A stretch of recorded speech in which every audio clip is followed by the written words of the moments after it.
Olá! Me pediram para falar sobre suplementação no idoso.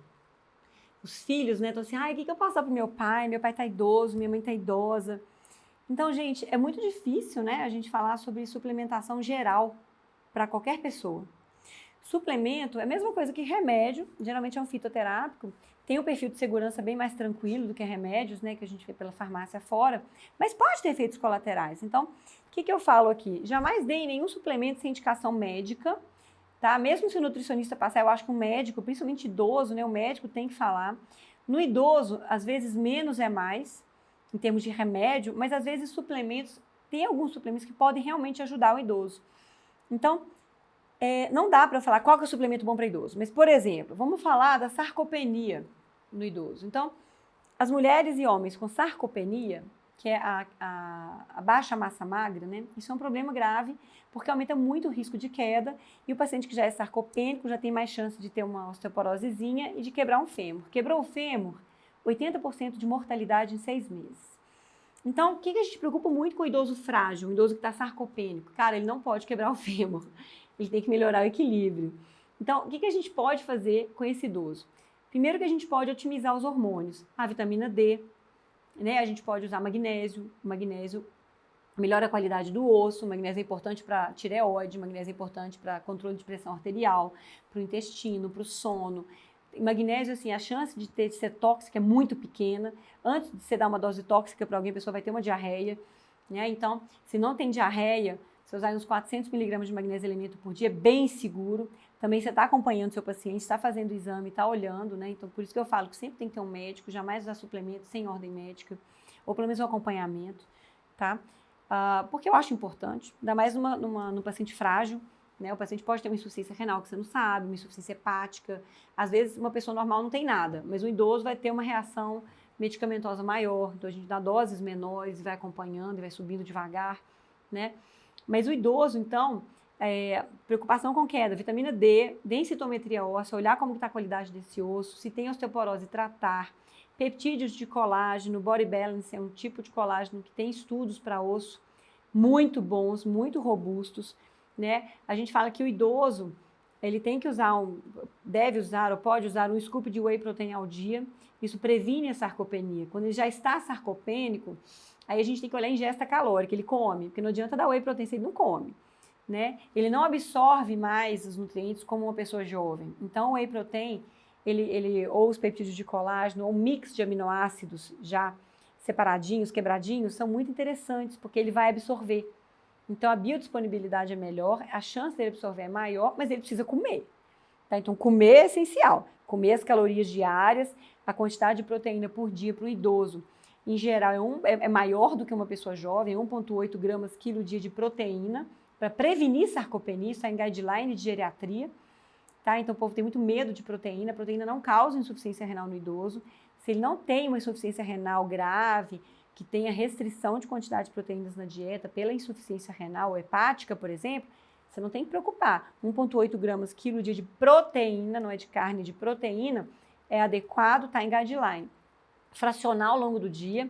É interessante sim usar um suplemento, um beef protein, um whey protein. Eu gosto muito de mix de aminoácidos também, né, hidrolisados, e os peptídeos de colágeno, para quem tem osteoporose. O boro, né, muitos peptídeos já vêm, muitos suplementos já vêm com boro. O boro é importantíssimo para a saúde óssea. Manganês, boro, magnésio. Né? O cálcio, para quem tem osteopenia, o menos importante, é a única coisa que o povo dá. Então, a gente tem que preocupar muito com a vitamina D, vitamina K2. A vitamina K2 é extremamente importante, porque é ela que vai causar uma reação na matriz óssea que vai permitir com que o cálcio se deposite no osso, né, que chama gama-carboxilação. Quem faz isso é a vitamina K2. Então, interessante suplementar vitamina D, vitamina K2, deixar a vitamina D ótima, no nível mais alto mesmo, com segurança, né? Esse negócio de vitamina D de 20 não existe, a pessoa está idosa, está com osteoporose, uma vitamina D de no mínimo 40, no mínimo 40. Eu utilizo doses mais altas para níveis mais altos, mas no mínimo, nos Estados Unidos, o Holix, que é o cara que mais fala de vitamina D em congresso de endócrino, de osteoporose, sempre fala isso, acima de 40, saúde óssea, é o mínimo que a gente precisa ter, e não adianta só dar vitamina D, vamos dar K2, vamos dar magnésio, os peptídeos de colágeno, e fazer exercício, né? Exercício resistido nesse idoso. tá? Doutora Janaína, a creatina é interessante? Muito. A creatina, ela é interessante para o idoso não só pelo ganho de músculo, pela mente também. Melhora cognição. Então, a creatina melhora foco, ajuda na melhora da cognição. A gente pode usar até uma dose mais alta do que a gente usaria normalmente para ganho de massa magra, né? Que a gente usa em mulher 3 gramas por dia, em homem uns 5 gramas por dia, 6 gramas por dia, né? No idoso. Todo dia, independente de malhar ou não. Então, a creatina é um suplemento interessante para o idoso. O whey protein é um suplemento interessante, os peptídeos de colágeno Body Balance, eu já falei. No lugar do whey protein pode ser um mix de aminoácidos, pode ser também. Isso vai depender da tolerância e preferência do paciente, desde que ele tenha um desses por dia. A dieta prescritiva, contando calorias e a gente fiscalizando as quantidades, porque eles perdem noção, eles acham que estão comendo muito, estão comendo metade do que deveriam comer, e eles estão perdendo peso, né, perdendo músculo, então se o objetivo é ganhar músculo, tem que melhorar, né? Então, esses suplementos, assim, para sarcopenia, o que mais que a gente tem de novo para sarcopenia? A urolitina A.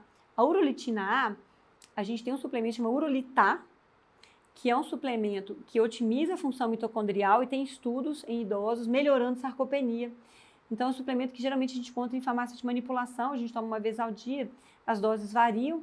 Nos Estados Unidos ele chama Mitopure, né, Mitopuri. Então, vocês conseguem achar muita informação online sobre a urolitina A nesse site do Mitopuri, que lá eles colocam vários estudos científicos sobre a urolitina. Eu acho bem interessante esse suplemento para sarcopenia. O HMB, que é o hidroximetilbutirato, a gente consegue usar, tem ele em cápsula como suplemento, mas eu não gosto de comprar suplemento importado, eles vêm muito com anabolizante misturado, a gente não sabe exatamente o que tem dentro, e o FDA não regula, então eu prefiro manipular.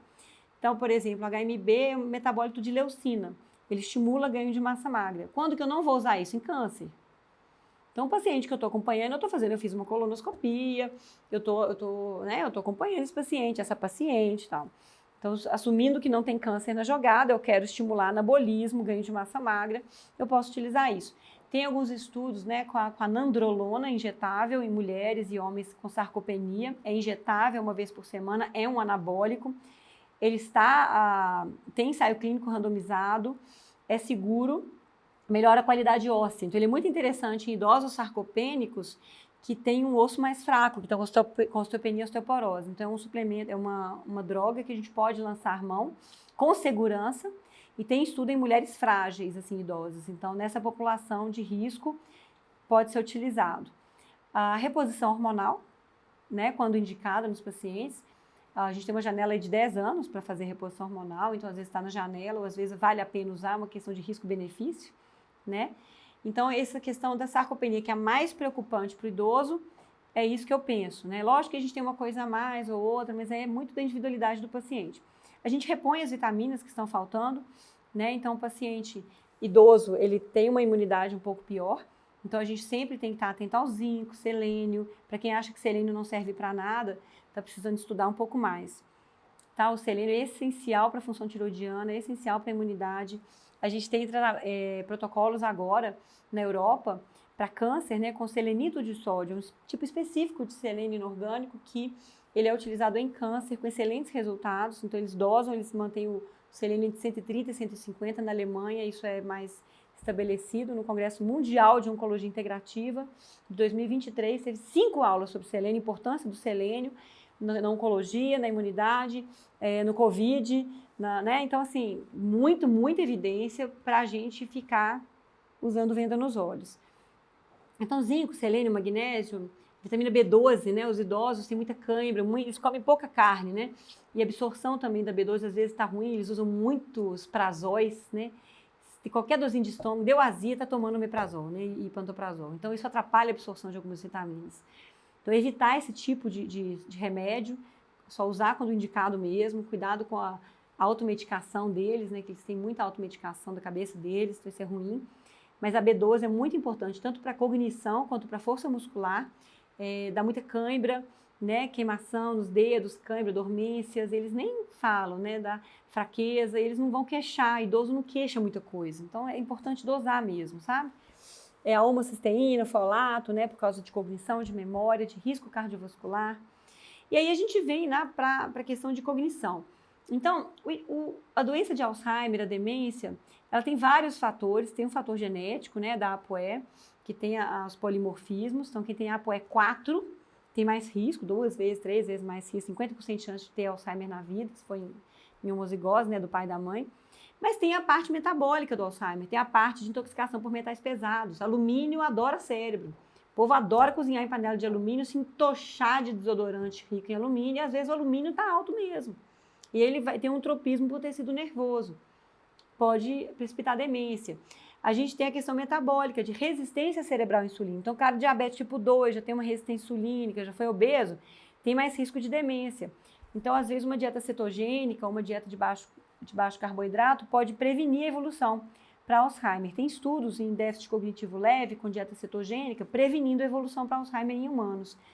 Tem vários estudos, é muito interessante.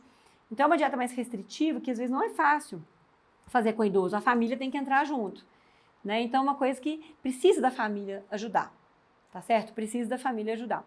Mas se você tira o lixo, tira óleo vegetal, aumenta o ômega 3, melhora a inflamação, melhora o sono do idoso, né? O idoso tem muita insônia, né? A melatonina vai caindo.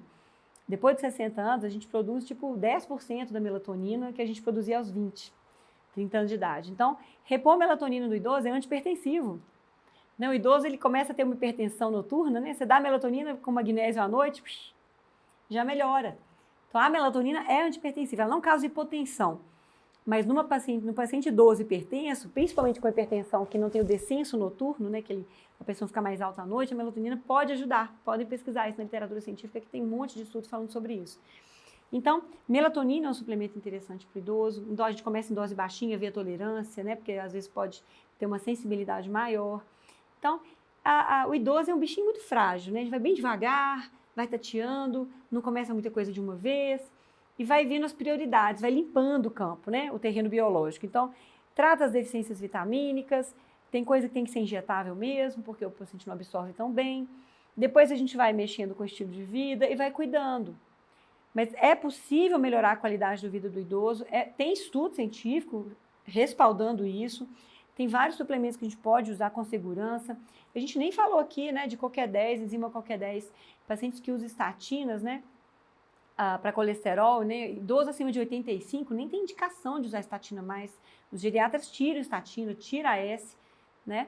Então, eu vejo, assim, uma polifarmácia, né, da cardiologia, às vezes no idoso acima de 80 anos, que não tem necessidade, o cara nunca teve um AVC, nunca infartou, tá lá com estatina, com 85 anos, aumentando o risco de demência, de diabetes, piorando força muscular, né? Então, bom senso, no idoso menos é mais, né? E se você for prescrever, que tenha uma indicação, que tenha um porquê, você quer otimizar o quê? O que vai mudar? Qual que é o efeito colateral que ele pode ter? E é isso, e a gente vai tateando o idoso. Então, eu não fiz geriatria, eu não sou geriatra, eu sou endócrino, mas eu atendo muito idoso. E eu tenho uma geriatra excelente lá na clínica, que é a Juliana Duarte, que sempre fala isso também. Ela é especializada em demência, ela fala, idoso menos é mais. A gente troca muita ideia, conversa, discute muito caso. Vou trazer ela aqui no YouTube para a gente fazer um podcast, acho que vale a pena. Mas é isso, tá, gente? Então, suplementação no idoso, tem um monte de coisa que a gente pode falar. Eu trouxe aqui basicão para a gente começar a discutir o assunto. Um abraço.